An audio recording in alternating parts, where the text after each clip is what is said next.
नमस्कार दोस्तों एवं प्यारे विद्यार्थियों, मैं पोखरराम बामणिया आप सभी का आपके YouTube channel Bamniya biology and news पर हार्दिक स्वागत और अभिनंदन करता हूं। आज हम इस क्लास के अंदर डिस्कस करेंगे मैमेलिया वर्ग या स्तनधारी वर्ग। अब ये जो स्तनधारी वर्ग है, ये जो कोर्डेटा हम बात कर रहे हैं, कोर्डेटा या कशेरुकी, इसका अंतिम वर्ग है। और जंतु जगत की यदि बात करें तो ये उसका अंतिम वर्ग है। मतलब स्तनधारी या मैमल्स ये ऐसे जंतु है जिनमें अपने बच्चों को दूध पिलाने के लिए इनमें स्तन ग्रंथियां पाई जाती है या मैमेलरी ग्लैंड पाई जाती है। मैमेलरी ग्लैंड पाई जाती है, स्तन ग्रंथियां पाई जाती है, इस वजह से इसे स्तनधारी कहा जाता है। तो इस प्रकार यह जो स्तनधारी वर्ग है, और मनुष्य भी इसी के अंदर आएगा। मनुष्य को भी स्तनधारी वर्ग के अंदर रखा गया है, क्योंकि मनुष्य के अंदर भी अपने बच्चों को दूध पिलाने के लिए स्तन ग्रंथियां पाई जाती है। अब ये स्तन ग्रंथियां हैं वो प्रसव के बाद में या बच्चे ने जन्म लिया उसके बाद उसको दूध पिलाने के लिए दूध का निर्माण स्तन ग्रंथियों के अंदर होता है। हालांकि इसका निर्माण और इसका उत्सर्जन उसके लिए विभिन्न प्रकार का हम ये कहें कि हार्मोन्स काम करते हैं या अंतःस्रावी तंत्र कार्य करता है, लेकिन दूध का निर्माण इन ग्रंथियों के अंदर होता है। तो इस तरह से हम बात करें मैमेलिया वर्ग या स्तनधारी वर्ग, तो ये जो मैमेलिया वर्ग है, मैमेलिया वर्ग की बात करते हैं, स्तनधारी वर्ग की बात करते हैं, तो जो सीनोजोइक महाकल्प है वो स्तनधारियों के लिए स्वर्णिम युग या स्वर्ण काल रहा। इसके अलावा स्तनधारियों का अध्ययन मेमोलॉजी कहलाता है, मेमोलॉजी कहलाएगा। सर्वव्यापी है, ये स्तनधारी पानी में भी पाए जाते हैं, स्थल पर भी पाए जाते हैं और उड़ने वाले भी होते हैं, बर्फीले जगह पर पाए जाते हैं। कहने का मतलब स्तनधारी वर्ग के जो जंतु है वो सभी जगह पाए जाते हैं, मतलब सर्वव्यापी होते हैं। इसके अलावा जो स्तनधारी वर्ग के जंतु है इनका एक विशिष्ट लक्षण है कि ये समतापी होते हैं और इनका तापमान किसी भी मौसम के अंदर देखेंगे तो 37 डिग्री सेंटीग्रेड होता है। तो यह तापमान इनका फिक्स रहेगा, चाहे सर्दी का मौसम हो चाहे गर्मी का मौसम हो, इनके शरीर का तापमान 37 डिग्री सेंटीग्रेड रहेगा। अब जो मैमल्स है, स्तनधारी वर्ग है, इनके शरीर के ऊपर बाल पाए जाते हैं, रोम पाए जाते हैं, पूरे शरीर के ऊपर ये पाए जाते हैं। बाह्य कर्ण की बात करते हैं तो ये जो है कर्ण पल्लव, बाह्य कर्ण जिसमें कर्ण पल्लव पाया जाता है, ये स्तनधारियों का विशिष्ट लक्षण है। इससे पहले हमने कॉर्डेट संघ के जंतु भी पढ़े, लेकिन उनमें कर्ण पल्लव नहीं पाए जाते थे। तो पहला वर्ग ऐसा है या स्तनधारी वर्ग ही ऐसा वर्ग है जिसमें बाह्य कर्ण में कर्ण पल्लव पाए जाते हैं। अब ये जो कर्ण पल्लव है जंतुओं के अंदर बात करें, जैसे गाय है, भैंस है, कुत्ता है, बिल्ली है, उनमें इनका अधिक उपयोग होता है, इस कारण उनका विकास हो गया। मनुष्य के अंदर इसका कम उपयोग होता है, इसलिए इनका विकास नहीं हुआ। और पहले इनका उपयोग होता था, वर्तमान में इसका कोई उपयोग नहीं है, इसलिए ये मनुष्य के अंदर अवशेषी अंग के रूप में कार्य करते हैं या अवशेषी अंग के रूप में पाए जाते हैं। इसके अलावा देखो जो शरीर है वो 4 भागों में बंटा हुआ होता है, ये सिर भाग, ये गर्दन भाग, धड़ भाग और पूंछ भाग। तो जंतुओं के अंदर या जो स्तनधारी वर्ग है इन जंतुओं का शरीर 4 भागों में बंटा होता है, सिर, ग्रीवा, धड़ और पूंछ। कपाल तंत्रिकाएं 12 जोड़ी होती है। कपाल तंत्रिकाओं के बारे में बात करें तो वैसे मैं आपको पहले भी बता चुका हूं कि जो केंद्रीय तंत्रिका तंत्र है उसके 2 पार्ट होते हैं, एक होता है मस्तिष्क, दूसरा होता है मेरुरज्जु। तो मस्तिष्क से जो तंत्रिकाएं निकलती है उनको कपाल तंत्रिकाएं कहा जाता है, और मेरुरज्जु से जो तंत्रिका निकलती है उनको मेरु तंत्रिकाएं कहा जाता है। तो जो मस्तिष्क है उससे निकलने वाली तंत्रिकाएं स्तनधारी वर्ग के अंदर कितनी होती है? 12 जोड़ी होती है। इसके अलावा स्तनधारी वर्ग के अंदर जो हर्ट होता है ये 4 चैम्बर्ड होता है, मतलब 4 वेस्म होते हैं या 4 चैम्बर पाए जाते हैं, 4 कक्ष पाए जाते हैं। इसमें 2+2 2 आलिंद और 2 निलय होते हैं। तो स्तनधारी वर्ग के अंदर जो हर्ट होता है उसमें दो आलिंद, ऊपर की ओर दो आलिंद पाए जाते हैं, नीचे की ओर दो निलय पाए जाते हैं। इस तरह से स्तनधारी वर्ग का जो हर्ट होता है वो 4 चैम्बर्ड होता है, या उसमें 4 कक्ष पाए जाते हैं या 4 भाग पाए जाते हैं। श्वसन के लिए बात करें तो श्वसन के लिए इनमें जो अंग होते हैं वो फेफड़े पाए जाते हैं, जो कि एक जोड़ी होती है, वक्ष भाग के अंदर पाए जाते हैं, पसलियों के द्वारा इसकी सुरक्षा की जाती है, नीचे की ओर डायाफ्राम पाया जाता है, पीछे की ओर रीढ़ की हड्डी पाई जाती है, आगे स्टर्नम पाई जाती है, पार्श्व भाग के अंदर पसलियां पाई जाती है। इस तरह से यह जो फेफड़े है ये हमारे शरीर के अंदर सुरक्षित होते हैं। अब इन फेफड़ों के पास में ही हार्ट पाया जाता है, तो जिस तरह से फेफड़ों की सुरक्षा होती है उसी तरह इन जंतुओं के अंदर या स्तनधारी वर्ग के अंदर हार्ट की भी सुरक्षा पसलियों आदि के द्वारा की जाती है। तो इस तरह से जो कपाल होता है, कपाल है वो द्विखंडीय होता है या डाइकोंडाइलिक होता है। दांत की यदि हम बात करते हैं, दांत जो स्तनधारी वर्ग है इनका एक विशिष्ट लक्षण है, दांत पाए जाते हैं, मुंह के अंदर पाए जाते हैं, भोजन को चबाने का कार्य करते हैं, दांत जबड़ों के ऊपर पाए जाते हैं, जबड़ों के ऊपर गड्ढे पाए जाते हैं, गड्ढों में दांत पाए जाते हैं, इसलिए दांतों को थीकोडोंट कहा जाता है या गर्तदंती कहा जाता है। दांत ऊपर का जबड़ा है, नीचे का जबड़ा है, मुंह में 2 जबड़े पाए जाते हैं, ऊपरी जबड़ा और निचला जबड़ा। ऊपर वाला जो जबड़ा होता है वो गतिहीन होता है, नीचे वाला जबड़ा होता है वो गतिशील होता है। इन जबड़ों के ऊपर गड्ढे पाए जाते हैं, गड्ढों के अंदर दांत पाए जाते हैं, इसलिए इन दांतों को गर्तदंती कहा जाता है या थीकोडोंट कहा जाता है। इसके अलावा इन दांतों की जो विशेषता होती है ये विषमदंती होते हैं, अलग अलग प्रकार के होते हैं, सभी दांत एक जैसे नहीं होते। आगे वाले दांत है वो इंसाइजर होते हैं, साइड वाले कैनाइन होते हैं, फिर प्रीमोलर होते हैं और मोलर होते हैं। तो मनुष्य के अंदर दांत 4 प्रकार के होते हैं। तो मेरे कहने का मतलब है जो मैमेलिया वर्ग है इसमें दांत अलग अलग प्रकार के पाए जाते हैं, इसलिए इसे विषमदंती कहा जाता है। नेक्स्ट यदि हम दांतों के बारे में बात करें तो ये जो दांत होते हैं ये द्विबार दंती होते हैं। द्विबार दंती का मतलब क्या है, ये दांत है वो जिंदगी में 2 बार आते हैं। 2 बार क्यों आते हैं? देखिए पहले वाले जो दांत होते हैं ये अस्थायी दांत होते हैं, इनको दूध के दांत कहा जाता है। ये मनुष्य के अंदर 7-8 साल के बाद में गिर जाएंगे और नए दांत आते हैं। जो नए दांत आते हैं उनको परमानेंट टीथ कहा जाता है, स्थायी दांत कहा जाता है। तो इस तरह से दांत 2 बार आते हैं, इसलिए इसे द्विबार दंती कहा जाता है। मैमल्स के अंदर या स्तनधारी के अंदर आहार नाल पूर्ण होती है। आहार नाल का अंतिम सिरा है वो गुदा, और शुरुआत कहां से होती है? मुख से। तो आहार नाल मुख से शुरू होती है, गुदा पर जाके कंप्लीट हो जाती है, कंप्लीट आहार नाल पाई जाती है। इसके अलावा गुदा का जो छिद्र है वो मूत्र जनन छिद्र, ये दोनों अलग अलग होते हैं। गुदा का छिद्र और मूत्र जनन छिद्र ये दोनों अलग अलग पाए जाते हैं। 7 ग्रीवा कशेरुकाएं पाई जाती है। पीछे जो कशेरुदंड होती है इसमें ग्रीवा कशेरुकाएं 7 पाई जाती है। त्वचा मोटी होती है, इनके ऊपर एक जल रोधक परत पाई जाती है त्वचा के ऊपर। इसके अलावा विभिन्न प्रकार की ग्रंथियां पाई जाती है, जिसमें तेल ग्रंथियां होती है, श्वेत ग्रंथियां होती है, स्तन ग्रंथियां होती है, ये सभी त्वचा से जुड़ी हुई पाई जाती है। जैसे मैं आपसे बात कर रहा हूं वैसे इनके अंदर बोलने के लिए वाक तंतु या स्वर यंत्र पाया जाता है, जिसको हम ध्वनि पेटिका भी कहते हैं, वो इनमें पाई जाती है। और स्तनधारियों की आरबीसी की बात करें तो आरबीसी केंद्रक रहित होती है, या आरबीसी में केंद्रक नहीं पाया जाता है। लेकिन हम अपवाद स्वरूप बात करते हैं तो जो ऊंट और लामा है इनकी आरबीसी में केंद्रक पाया जाता है।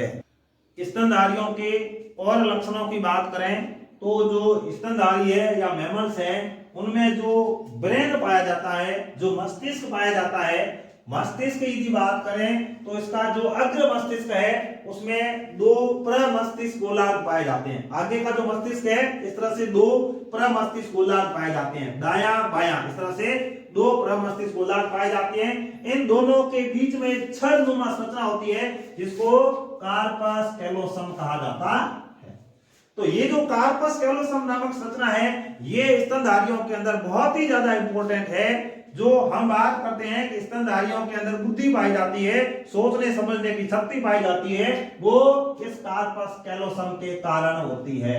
इसका मतलब कार्पस कैलोसम पाया जाता है इसलिए इनमें बुद्धि पाई जाती है, सोचने समझने की शक्ति पाई जाती है।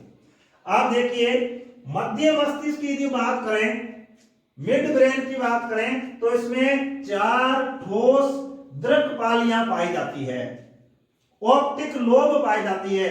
चारों को मिलाकर सामूहिक रूप से कार्पोरा क्वाड्रिजेमिना कहा जाता है। तो अग्र मस्तिष्क का तो क्या लक्षण है, क्या गुण हो गया, कार्पस कैलोसम पाया जाता है। मध्य मस्तिष्क का क्या लक्षण हो गया, कार्पोरा क्वाड्रिजेमिना पाया जाता है, बहुत ही इंपॉर्टेंट संरचना।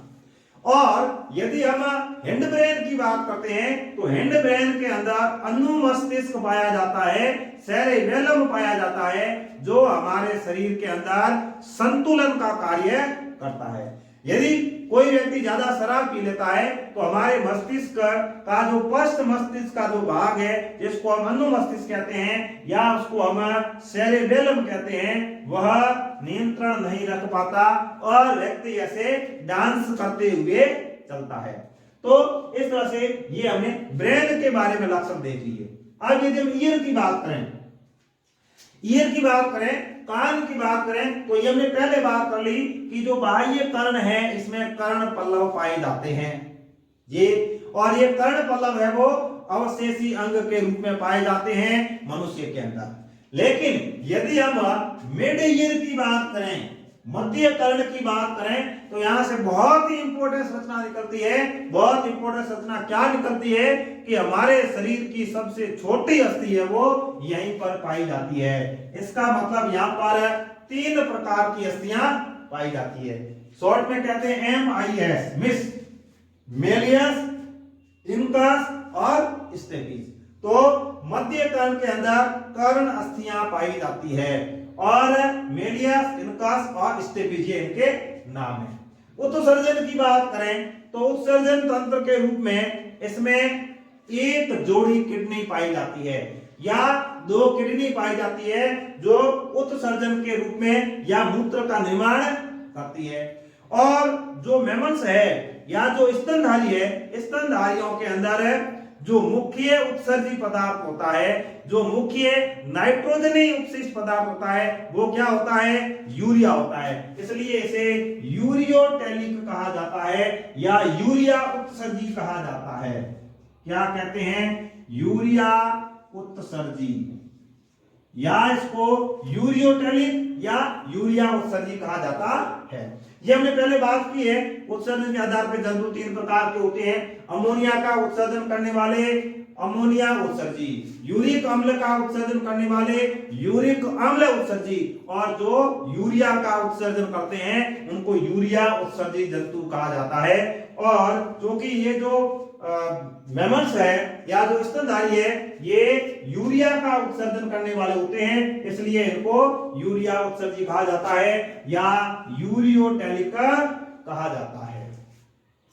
अब ये एक लिंगी होते हैं। एक लिंगी का मतलब नर अलग मादा अलग। इनमें लैंगिक द्विरूपता पाई जाती है, नर मादा की अलग अलग पहचान की जा सकती है। अब ये जो नर होता है, नर के अंदर वृषण पाए जाते हैं। वृषण के अंदर नर युग्मक या शुक्राणु का निर्माण होता है, और ये जो वृषण होते हैं ये शरीर से बाहर वृषण कोश में पाए जाते हैं। जो वृषण है ये शरीर से बाहर वृषण कोश में पाए जाते हैं। अब ये बाहर क्यों पाए जाते हैं, बाहर इसलिए पाए जाते हैं कि जब इसमें युग्मकों का निर्माण होगा, जब शुक्राणुओं का निर्माण होता है, तब इनमें जो टेम्परेचर है, शुक्राणु निर्माण के लिए जो टेम्परेचर है वो 2 से 3 डिग्री सेंटीग्रेड तापमान कम चाहिए। इस वजह से ये शरीर से बाहर वृषण कोश के अंदर पाए जाते हैं। और मुख्य जो मैथुन अंग होता है वो शिशन होता है। ये हम डिटेल से जनन वाले पार्ट में पढ़ेंगे इसको।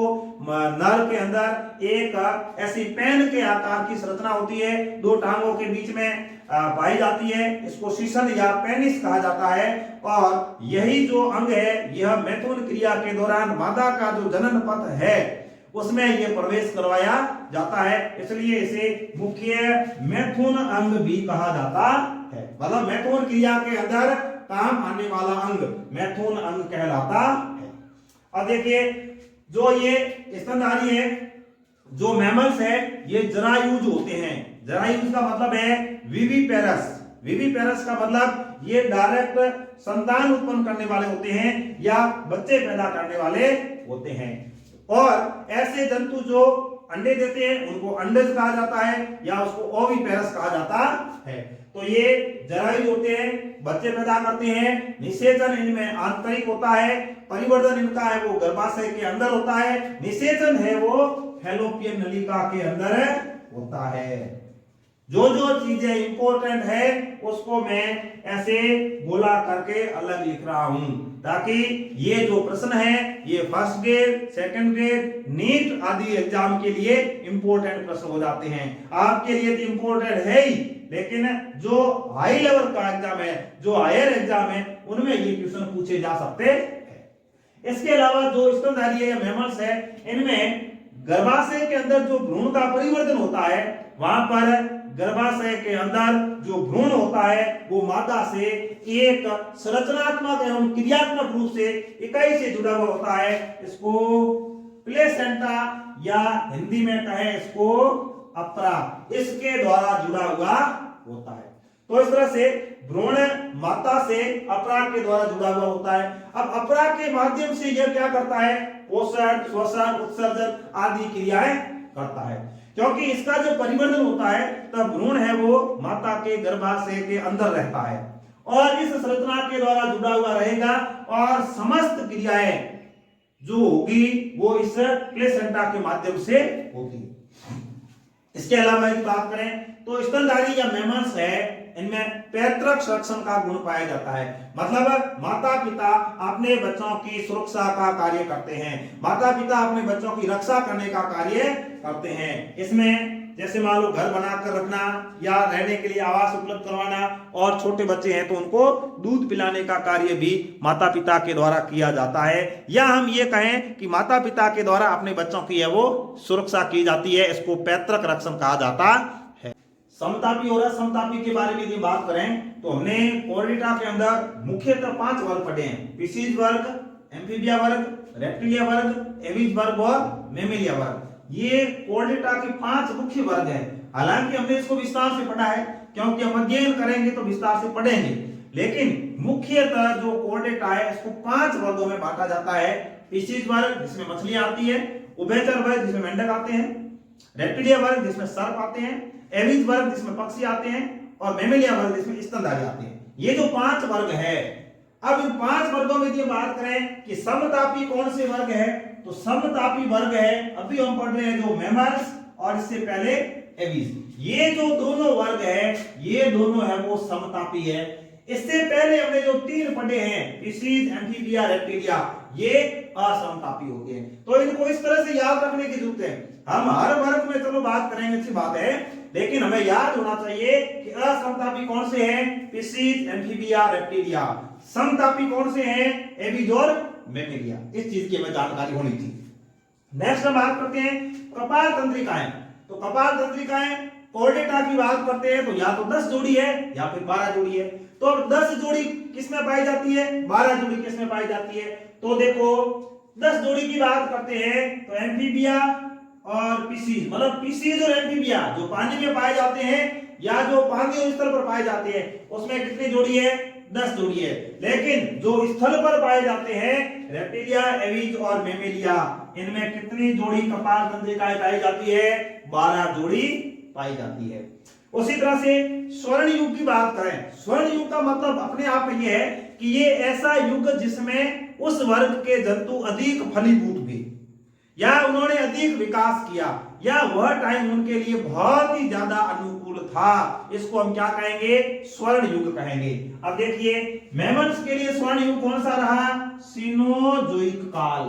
तो सीनोजोइक जो काल है वो मैमेलिया वर्ग के लिए स्वर्ण युग कहा जाता है। और जो मीसोजोइक काल है, मीसोजोइक, यह एवीज और रेप्टिलिया इनके लिए बहुत ही अच्छा काल रहा, इसलिए हम उसको स्वर्ण युग कहते हैं। और जो डिवोनियन काल है या डिवोनियन जो युग है वो एम्फीबिया और फिशिज इनके लिए स्वर्ण युग कहा जाता है। तो इस तरह से ये मैंने 2-3 उदाहरण लिए, इसके अलावा आप अलग अलग उदाहरण लेकर इसके बारे में आप अध्ययन कर सकते हैं। मैमेलिया या स्तनधारी वर्ग के यदि वर्गीकरण की बात करें तो इस वर्ग को 3 उपवर्गों में बांटा जाता है। 3 उपवर्ग कौन से हैं? देखो, नंबर 1 प्रोटोथीरिया, मेटाथीरिया और यूथीरिया। तो जो मैमल्स है या स्तनधारी वर्ग है इसको 3 उपवर्ग में बांटा जाता है, प्रोटोथीरिया, मेटाथीरिया और यूथीरिया। अब ये जो प्रोटोथीरिया है इनके बारे में बात करें, ये इसके लक्षण हैं, ये मेटाथीरिया के हैं और ये यूथीरिया के। मतलब जो वास्तविक मैमल्स है, वास्तविक जो स्तनधारी है वो इसमें आते हैं, यूथीरिया के अंदर आते हैं। अब देखो इसमें प्रोटोथीरिया, इसमें आदिम जंतु होते हैं। मतलब अभी जो क्या कहेंगे मैमल्स या मैमेलिया जो वर्ग है इसमें जो शुरुआती जो जंतु है, जो आदिम प्रकार के हैं, जो प्रिमिटिव प्रकार के जंतु है वो इसमें रखे गए हैं। अब ये जंतु प्रिमिटिव कैसे हैं कि ये बच्चे पैदा नहीं करते, ये अंडज होते हैं। इसका मतलब ये अंडे देने वाले होते हैं। मैमल्स जो वर्ग है वो जरायुज होता है, जबकि प्रोटोथीरिया है वो अंडज होते हैं, अंडे देने वाले होते हैं। इसके अलावा जो मैमेलिया वर्ग है ये नियततापी होता है, जबकि यह जो प्रोटोथीरिया है ये आंशिक नियततापी है। मतलब पूरी तरीके से यह नियततापी नहीं है, मतलब पूरे तरीके से यह समतापी भी नहीं है। स्तन ग्रंथियां में चुचुक नहीं पाए जाते हैं। देखिए जो स्तन ग्रंथि होती है, स्तन ग्रंथि के आगे वाला जो भाग उसमें उभार नुमा संरचना पाई जाती है। जो उभार होता है उसी को चुचुक कहा जाता है, या इंग्लिश में कहते हैं तो निप्पल कहा जाता है। तो इनमें जो स्तन ग्रंथियां पाई जाती है उनमें निप्पल नहीं पाया जाता या चुचुक नहीं पाया जाता है। अब इनमें और देखो, जो ये स्तन ग्रंथियां होती है ये नर और मादा दोनों में एक्टिव होती है, कहीं पर भी ऐसा नहीं होता। जबकि जो प्रोटोथीरिया है इसमें नर और मादा दोनों के अंदर ये स्तन ग्रंथियां सक्रिय होती है। कर्ण पल्लव एब्सेंट होते हैं, नहीं पाए जाते हैं। अवस्कर पाया जाता है। अवस्कर का मतलब हमने मेंढक में बात की थी, वहां मूत्र जनन छिद्र है, योनि वाला जो छिद्र है, ये सभी अपशिष्ट पदार्थों का त्याग वाला छिद्र है, वो अंत में अवस्कर में खुलते हैं। इसी तरह से यहाँ पर भी एक अवस्कर पाया जाता है। वृषण उदर गुहा के अंदर पाए जाते हैं, जबकि हमने पहले बात की कि जो मैमेलिया वर्ग है या स्तनधारी वर्ग है उसमें वृषण शरीर से बाहर, उदर गुहा से बाहर वृषण कोश में पाए जाते हैं, जबकि इनके जो वृषण है वो उदर गुहा के अंदर पाए जाते हैं। कार्पस कैलोसम नहीं पाया जाता। कार्पस कैलोसम नहीं पाया जाता, इसका मतलब इनमें सोचने समझने की शक्ति नहीं पाई जाती, बुद्धि नहीं पाई जाती, आईक्यू नहीं पाया जाता। ये जो जंतु है ये योजक कड़ी के रूप में होते हैं, सरीसृप और स्तनधारी। सरीसृप और स्तनधारी ये जो दो वर्ग हैं इनके बीच में ये योजक कड़ी के रूप में काम आते हैं या इनको योजक कड़ी कहा जाता है। इसके उदाहरण हैं ऑर्निथोरिंकस, प्लेटिपस और एकिडीना। इस तरह से ये विभिन्न प्रकार के इसके उदाहरण हो जाएंगे। ऑर्निथोरिंकस, प्लेटिपस और एकिडीना ये जो प्रोटोथीरिया है इस वर्ग के क्या है? उदाहरण है। नेक्स्ट जो मेटाथीरिया है, यदि हम मेटाथीरिया के बारे में बात करें तो इसमें ये जो जंतु है ये अपरिपक्व बच्चे पैदा करते हैं, अपरिपक्व बच्चों को जन्म देते हैं। जब ये अपरिपक्व बच्चों को जन्म देते हैं तो इनके अंदर एक मार्सुपियल थैली पाई जाती है। मेटाथीरिया के अंदर एक मार्सुपियल थैली पाई जाती है। इस थैली के अंदर इन बच्चों का क्या होता है? विकास होता है, या शिशु का जो परिपक्वन है वो इस थैली के अंदर होता है। अब देखिए इनमें हमने प्रोटोथीरिया बात की थी, स्तन ग्रंथियों के ऊपर चुचुक नहीं पाए जाते हैं, जबकि इसमें चुचुक पाए जाते हैं। जो निप्पल है ये पाए जाते हैं, निप्पल प्रेजेंट होते हैं। अब देखिए इसके अलावा इस वर्ग के अंदर जो मादा है इसमें 2 योनि पाई जाती है, मादा के अंदर 2 गर्भाशय पाए जाते हैं और 2 क्लाइटोरिस पाए जाते हैं। मतलब ये संरचना है वो डबल डबल होती है। नर के अंदर जो शिशन होता है यह द्विशाखित होता है। इसके अलावा मेटाथीरिया के अंदर भी कार्पस कैलोसम नहीं पाया जाता है। इसका उदाहरण है कंगारू, या इसको हम क्या कहते हैं, मैक्रोपस कहते हैं। कंगारू जो है यह ऑस्ट्रेलिया के अंदर पाया जाता है। कहां पर पाया जाता है? ऑस्ट्रेलिया के अंदर पाया जाता है। नेक्स्ट हम बात करते हैं यूथीरिया। ये जो यूथीरिया है मैमेलिया वर्ग है या जो स्तनधारी वर्ग है, इसके अंदर वास्तविक जो मैमल्स है, ओरिजिनल में जो स्तनधारी है वो इस यूथीरिया के अंदर आते हैं। ये जंतु है, ये प्लेसेंटल होते हैं। बच्चा जब मां के पेट के अंदर रहता है, गर्भाशय के अंदर रहता है, तो वो प्लेसेंटा नामक संरचना से जुड़ा हुआ होता है और ये जो प्लेसेंटा है इसी के द्वारा वह श्वसन, उत्सर्जन और पोषण का कार्य करता है। ये जो जंतु है ये नियत तापी होते हैं या समतापी होते हैं। इनमें चूचुक पाए जाते हैं। जो स्तन ग्रंथियां होती है इनके ऊपर एक उभारनुमा संरचना होती है जिसको हम कहते हैं चूचुक, वो इसमें पाए जाते हैं। योनि और गर्भाशय एक एक होते हैं। शिशन इनमें सरल प्रकार का होता है। कार्पस कैलोसम इनमें पाया जाता है, मतलब उपस्थित होता है। इसलिए जो यूथीरिया जंतु होते हैं इनमें वो आईक्यू या बुद्धि पाई जाती है। मैमल्स के अंदर जो यूथीरिया है जिसके अंदर विकसित मैमल्स पाए जाते हैं, या हम कहते हैं जो ओरिजिनल जो मैमल्स है वो यूथीरिया के अंदर पाए जाते हैं। तो यूथीरिया जो उपवर्ग है उसको 16 ऑर्डर या 16 गण के अंदर बांटा जाता है। उसमें से कुछ एक इंपॉर्टेंट गण है उसके बारे में हम यहाँ बात कर रहे हैं। देखिए सबसे पहला जो गण है काइरोप्टेरा। काइरोप्टेरा के अंदर ऐसे मैमल्स आते हैं जो उड़ते हैं। उड़ने वाले स्तनधारी काइरोप्टेरा गण के अंदर आते हैं। इसका उदाहरण है टेरोपस या चमगादड़। बहुत ही इंपॉर्टेंट सवाल है। आप 11th एनसीईआरटी बायो 11th ही नहीं 12th second grade first grade NEET exam तक के लिए बहुत इंपॉर्टेंट क्वेश्चन है। उड़ने वाले स्तनधारी का नाम क्या है? तो उड़ने वाले स्तनधारी का नाम क्या है? टेरोपस या चमगादड़। चमगादड़ है वो रात्रि के समय उड़ता है। तो इसका गण कौन सा है? काइरोप्टेरा। नेक्स्ट रोडेंसिया। रोडेंसिया है वो सबसे बड़ा गण है। सबसे बड़ा का मतलब है इसमें बहुत अधिक संख्या में जीव पाए जाते हैं, जंतु पाए जाते हैं। गिलहरी, चूहा और कंगारू चूहा इसके उदाहरण है। इसके बाद में लेगोमोर्फा। लेगोमोर्फा के अंदर खरगोश और खरहा पाए जाते हैं, या इसको इसमें रखा गया है। दांतों के बीच में खाली जगह पाई जाती है जिसे डायस्टेमा कहा जाता है। कार्निवोरा। कार्निवोरा के अंदर कुत्ता, बिल्ली, शेर, चीता, तेंदुआ इनको रखा जाता है। और ये जो चीता है ये राष्ट्रीय पशु है। अब जो सीटेसिया जो गण है इसमें नीली व्हेल को रखा गया है। नीली व्हेल। और ये जो नीली व्हेल है ये सबसे बड़ा और सबसे भारी स्तनधारी है। सबसे बड़ा और सबसे भारी जो स्तनधारी है वो कौन सा है? ये है नीली व्हेल। तो इस तरह से जो नीली व्हेल है, नीली व्हेल समुद्र के अंदर पानी में पाया जाता है और सबसे भारी स्तनधारी में नाम इसका आता है नीली व्हेल। तो इस तरह से हम बात करें नेक्स्ट प्रोबोसिडिया।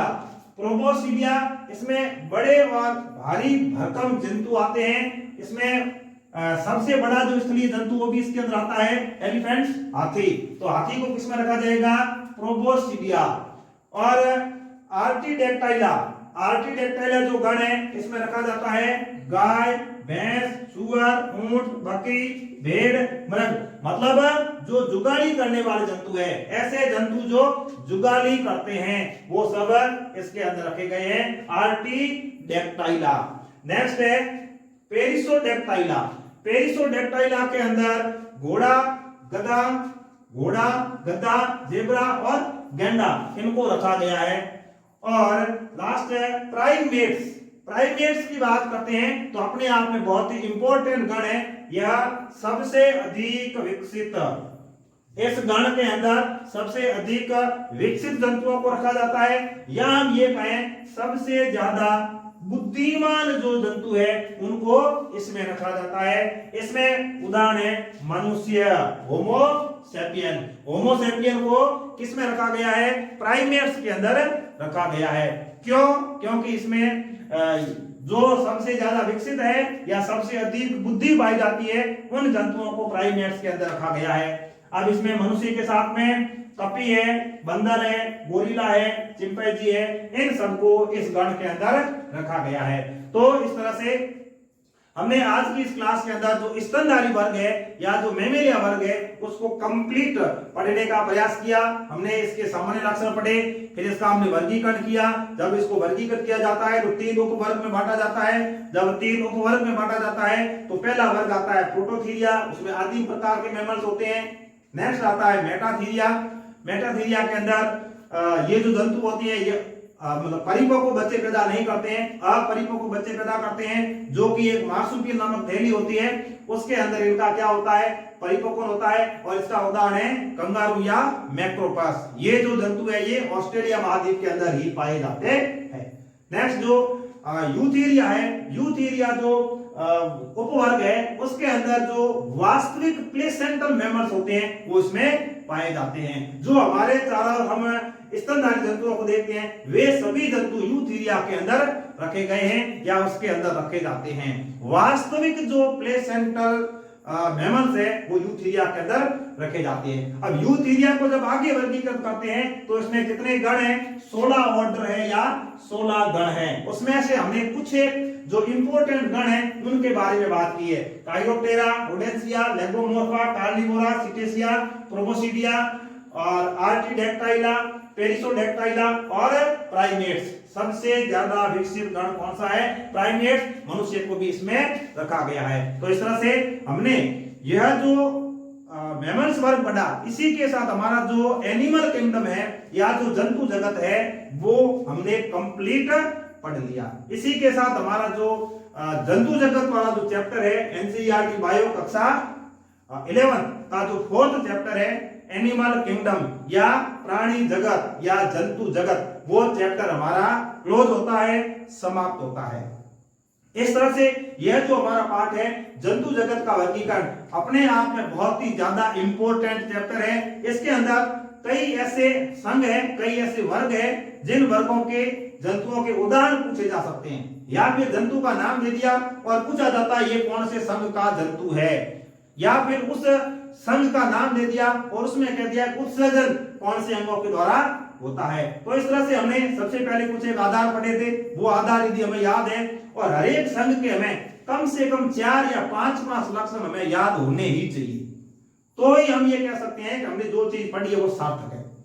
नहीं तो सबसे पहले हम क्या कहेंगे, इनका जो वर्गीकरण है हमने शुरुआती स्टेज में एक बोर्ड के ऊपर फ्लो चार्ट बनाया था कि इतने इतने इसके वर्ग रहेंगे। उसमें हमने बात की थी Porifera, Coelenterata, Ctenophora, Platyhelminthes, Aschelminthes, Annelida, Arthropoda, Mollusca, Echinodermata, एपिकोडेटा और कोडेटा। ये जो 11 वर्ग है, 11 जो संघ है, हम इसको पहले याद करेंगे, इसके बाद इसके अंदर क्या है वो भी हम चीजें याद करने का प्रयास करेंगे। तो इस तरह से ये वीडियो आपको अच्छा लगे तो आप लाइक करें और अपने दोस्तों को शेयर करें, सब्सक्राइब भी करें, नोटिफाई करें, ताकि नेक्स्ट जो भी अपडेट इस चैनल के माध्यम से आपको बहुत जल्द है वो मिल जाएगा। इस तरह से आज की क्लास में बस इतना ही। सभी को धन्यवाद।